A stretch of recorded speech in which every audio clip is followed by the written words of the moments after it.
Hey everybody, welcome to 3's radio show. I'm Jazz. I'm Ricky. And I'm Chris, and today we're here to talk about tri-state sports. Alright, so let's kick off the show with football. The Jets with a huge win Monday night over the Falcons in Atlanta. Geno Smith went 16 for 20 for 199 yards and 3 touchdowns. My man Powell with 12 rushes for 38 yards. He is really helping to set the offense up. Yeah, but the biggest surprise is that the Jets finally found a tight end who can catch and that Geno threw to every receiver.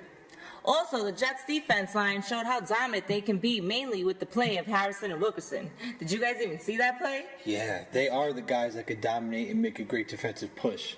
On the other side of the ball, Atlanta's Matt Ryan went 36 for 45 for 319 yards and 2 touchdowns. Yeah, but they could not run the ball on that tough New York Jets D. But what about what came out of that game? Julio Jones may be out for the remainder of the season on injury.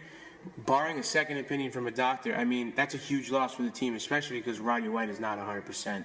And speaking of not being 100%, how about those Giants? Oh my God. Not 100%.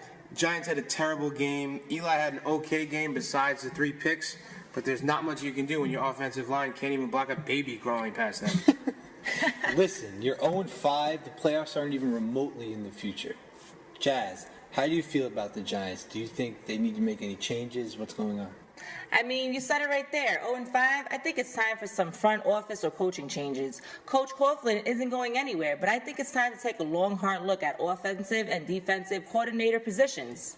You know, great coaching is important to success, but sometimes those coaches and their voices start to sound like a broken record. You need to change the vinyl. You know, speaking of broken records, once again, Mike Vick injured in the middle of the season. Seems like the Eagles' woes just don't end with Michael Vick.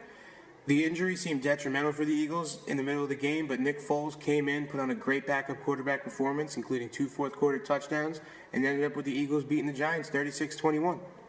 And we're going to kick it over to Rick with some basketball talk. Rick, get the sandwich out of your mouth. Oh, I'm sorry. Okay. The New York Knicks. Carmelo Anthony's the first name we think of, right? Of course. He's the man. He needs to really be focused this year on dethroning King James. That's the only obstacle in his way. He could be the MVP, hands down.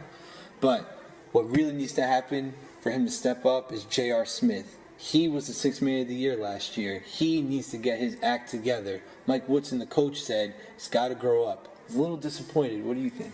I mean, I'm disappointed too in JR and in Amari. Hey, listen, he's hurt for the preseason. You know, his fight last season with the fire extinguisher, I mean, that was just a big joke, man. Yeah, like, who does that? Yeah. Inexcusable. Seriously. I mean, when he's healthy, he can be a huge rebounding and defensive threat. Him and Chandler will be the X factors for the season in order for the Knicks to make a good push to the playoffs. What about the defensive pickup the Knicks made in picking up Meta World Peace? Yeah, wow. World Peace can bring a Dennis Rodman type of player and atmosphere to the Garden. Not in a bad way, though. The sense he will bring energy to the Garden that hasn't seen it in a really long time. Speaking of which, they may not be playing in the Garden tonight, but the Knicks will kick off preseason in Providence against the Celtics. Hey, Jazz, do we have the starting lineups for tonight, or what's going on? Let me get the list over here really quick. We got Mello, we got Bargnani, we got Chandler, we got Felton, and Prigioni. Yeah, this lineup will be able to take on any team, especially the crosstown rivals, the Brooklyn Nets. Brooklyn Nets, what's the first names you think of? Jason Kidd, the Boston 3 Party in Brooklyn. Got Kevin Garnett, Jason Terry, Paul Pierce. That's going to bring a veteran core leadership to this team that they need. Oh, and also forgot, Jason Kidd with his DUI. That's not really going to affect the team. That's a big joke.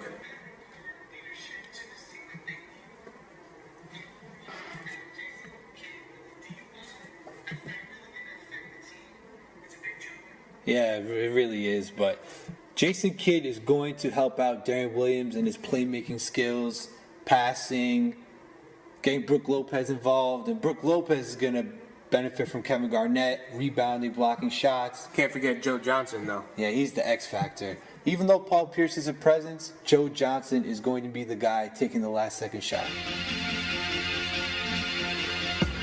All right, guys, this is an awesome show. I just want to thank everybody for tuning in. I also want to give a special shout out to Chris and Rick for joining in this morning. It's our pleasure. Yeah, it's our pleasure. I got through this morning with my margarita. How about you, Rick? How was that sandwich? That Italian combo really did me justice. All right, well, listen.